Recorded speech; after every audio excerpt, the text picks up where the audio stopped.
Actually, I have a long story.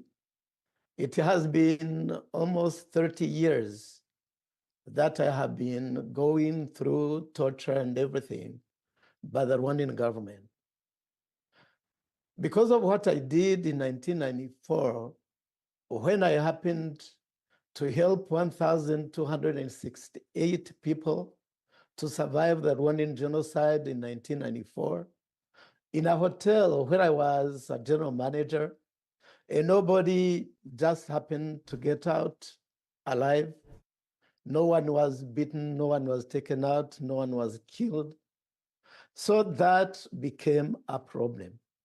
Because I became popular, and other journalists who were coming to Rwanda were always willing to talk to me before they talked to anyone else, including President Kagame himself. So at a given time, on September 5th, 1996, I was seated in my home, close to the Kigali Serena Hotel, which used to be the Diplomat Hotel. Today it is the Serena Hotel. I was a general manager there.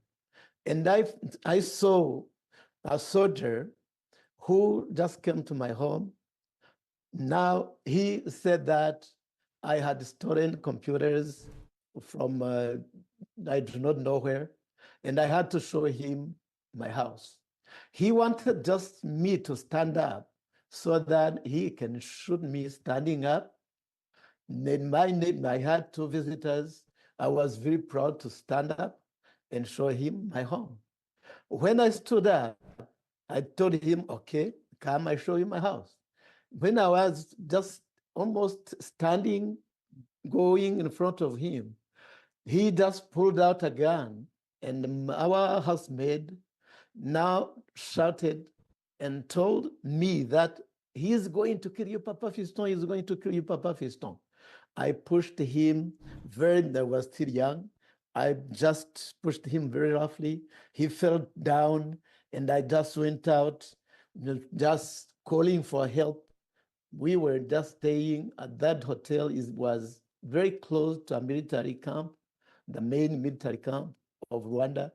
Then the army guys came to my home and started saying, and now they started telling me, oh, that guy did not have a gun. I just shut up. And the following day, on the 6th, I was in my office. I saw his boss coming to my office telling me that, listen, Mr. Rusesabagina, that guy did not have a gun. It was a toy. I told him that, sir, it was a toy because it didn't kill. It didn't kill me, but it was a gun. Then that day, I went to exile, thinking that in exile, I will be in peace. That is when I took a flight, went to Belgium with my elder children, and where I also was harassed many times, because when I arrived in Brussels, once again, because I was very familiar to people, I was speaking loudly, talking to the whole world, especially journalists. That also still remained a problem. The Rwandan government followed me, tried to kill me by all means, until a time when even the Rwandan ambassador moved from the residence of the Rwandan embassy, came to live behind my house in Brussels. Paul, if I may pause for a minute, I think many of us know something about your background and about the terrible story of what happened, because you were threatened, you were as you've described, someone was there sent to assassinate you, and you were saved by really a maid who worked for you, and you had to flee your country and you went to Belgium, and you've had to live abroad for many years since, but you have been an outspoken critic and a follower of events in Rwanda and of the conditions of the people in Rwanda, and that has continued to bring down the attention of the president, Mr. Kagame, and his men, and you have been harassed, followed, threatened, and your life has basically been pretty wretched, living abroad even. Is that right? Well, that's a very long question. Hang on a second. We're just trying to get through the story, and if you want, Very go away right. and read it. It has not only followed like that, but also I was also kidnapped, and I was tortured. I was kidnapped from Dubai, taken to Kigali, where I was just I was tortured, and my head was put in a bag. Can you imagine the head put in the bag kind of tied, hands tied in the back, legs tied, and thrown in a car and taken to places which they call safe places. What do they call them? Safe places. That is where they kill people. To them, they are safe because they are the only ones who know those places where they torture and kill people. I was there for 4 days being tortured, and also you can imagine no moving, just on the ground. And at that given time, I had a military boot on my neck. You can imagine that. It is just an abattoir where I could hear many other people behind the next door. In the next door, I couldn't hear many people. It was very dark, 24 hours a day, but people making noise, calling, being tortured, calling for help. And for 1 hour, 2 hours, 3 hours, and after 3 hours approximately, because I could not see the water, I couldn't see anything. I was tired, as I'm telling you. I could hear the voice now slowly just disappearing, getting lost. That is what happened in those abattoirs in Rwanda. I call them the abattoir. They call them the safe houses because they are the only ones who know those houses. You were saying that it was like an abattoir. It was like a place for handling animals. Yeah? That's what you've said. You've said that you were kidnapped in Dubai. You were going through Dubai airport, and you were then taken. Were you willingly participating in this, or were you brought to Rwanda? Actually, I was not really going to Rwanda. I was invited by a Rwandan agent who called himself a Burundese, who called himself a man of God, a pastor, a bishop. Then he used his lawyer in Brussels, Innocent. He used Innocent Twagiramungu, who told me he was his lawyer. Then he knew he was a Burundese, and he was a pastor, had churches. He's the one who invited me. He's the one I met in a private jet. And then in Dubai, we were supposedly flying to Bujumbura, not to Kigali. And of course, the pilot. When I met the bishop, Mr. Rusesabagina, I'm going to have to interrupt here and explain to you that I'm terribly sorry, but because of the limits of Parliament, we have only an hour for this evidence session, and if we go into this level of detail, we're not going to be able to cover everything. Now, as Helena has said, many of us have been well briefed about your background, and we have some quite specific, focused questions we want to ask. Now, please understand, I don't wish to be rude in any way, and I don't wish to diminish the awfulness of your experiences, but because I've got to chair this meeting and we don't have very long, I need to try and focus our questions a bit more. If necessary, we can get you to write to us afterwards if there's things that you want to elaborate on. But I think Helena has some quite specific questions to ask you, and then we'll move on to Lord Murray next. Well, let me just finish. We know from your history that you ended up being taken to Kigali, and you were held in custody in the way that you've described, and you were put on trial.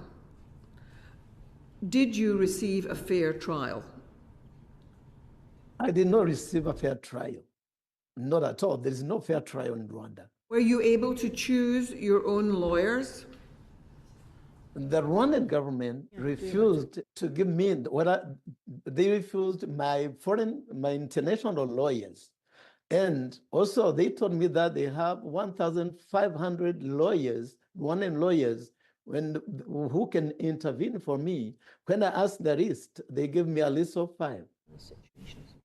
So you were given a list from which to choose lawyers, and they had to be Rwandan.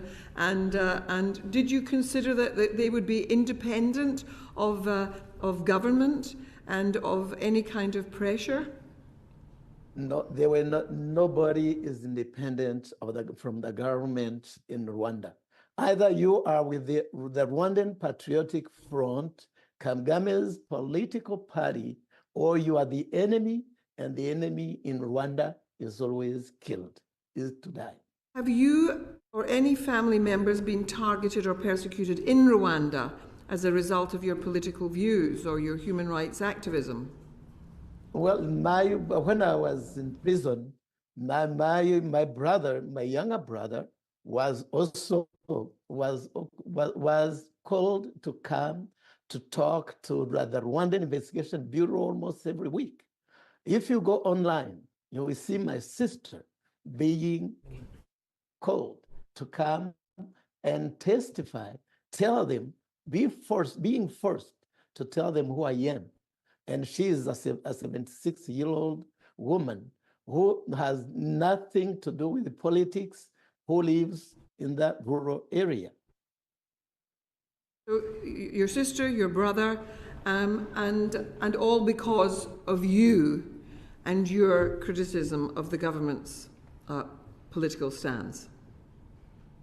For 2 years and 7 months that I stayed in prison, nobody from my family or a friend could visit me and see me and know how I am. Were you given medical attention while you were in prison? At a given time, even my own medicines I had, because I take 2 tablets every day. Even those ones were just confiscated, taken away, until a time after many months when the international community raised voices and started talking. That is when I got them.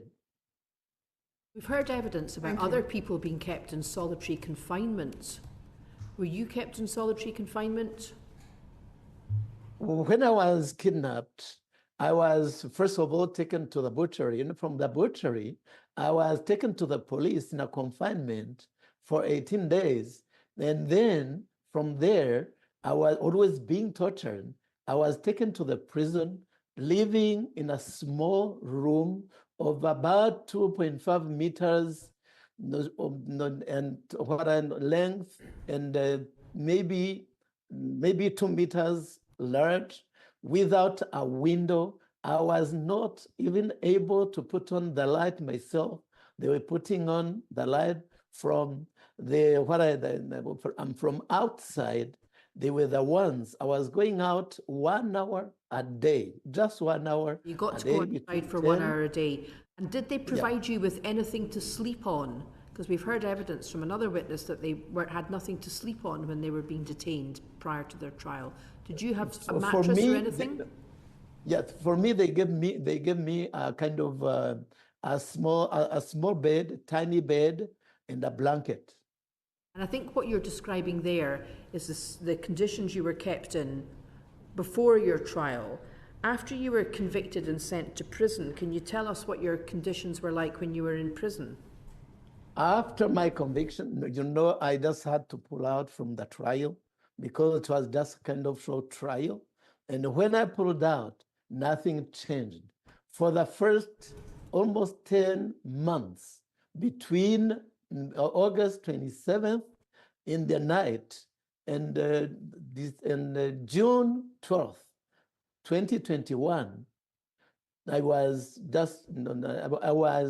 in that confinement without a window, with the cameras watching me 24 hours a day on top. Can you tell us how you came to be freed from prison? Well, the whole world stood up. The whole world happened to know that what I was going through was a kind of show. It was not really a trial. That is when the EU Bar Association wrote and signed a kind of a recommendation. Shall I call it a recommendation to the whole world to tell that this was a show. The U.S. Bar Association did the same thing. The UN, the Human Rights Organization, did the same thing. Human Rights Watch and Amnesty International, many countries, the EU also did the same thing. The Congress in the United States, the Senate, everybody just wrote resolutions and they send and they send them until a time when even the State Department and the White House called my kidnapping a kind of hostage. So you were, of course, you were helped by the EU, the United Nations, and ultimately by President Biden. But of course, you were a very well-known figure because of the film that had been made about you. Do you think if you hadn't been a well-known figure, you would have got that help? What do you think would have happened to you if you hadn't been well-known internationally? Do you think you'd still be in prison? That is a very exciting question and very interesting. So far, I'm the only one who has been kidnapped, taken to Rwanda, and happened to get out alive so far. That prison is a hell. You say, I'm the only one who's been kidnapped, taken to Rwanda, and who has got out alive. That prison was hell. Yeah. Murray. Right. Simon, I know you want to come in and ask a couple of questions. Yes, certainly. Mr. Rusesabagina, we've been provided with some background information. Is it right that in December 2018, you put a video on YouTube in which you denounced Mr. Kagame's government? Well, I always denounced Mr. Kagame. I don't remember what I said in 2018. I always denounced the torture, whatever was done by the Rwandan government. And even today, I'm doing it. In that particular video, it's suggested that you, in that video, pledged your unreserved support to the FLN, which is the National Liberation Forces, which is the armed wing of the Movement for Democratic Change. Did you say that? Well, I think the world misunderstood what I said. The world misunderstood what I said because in Kinyarwanda, you ask your child to do whatever he or she can to bring kind of a bucket of water. By all means, that is always very much said. And that FLN you are talking about was no more a member of our organization. We had kicked FLN out. It was no more a member of the organization. In your experience of Rwanda today, given the legal guarantees in the Constitution, to what extent do you believe individuals can freely express dissent and protest? Individuals can never talk. There's no freedom of speech. There is no freedom at all. That is in Rwanda, that is zero. Rwanda talks about refugees all over and every time. They talk about the Congolese refugees whom they themselves attacked the Congo. The Congolese people crossed the border and came to Rwanda. But Rwanda, you remember what happened in 2018 when the Congolese refugees, because of lack of food, they were not given enough food, then they demonstrated. 12 of them were immediately killed. I mean refugees who had no weapons, nothing. They were immediately killed. That was in More than 2012. 20 injured, and many of them taken to prison. So in Rwanda, there is nothing like freedom. That is zero.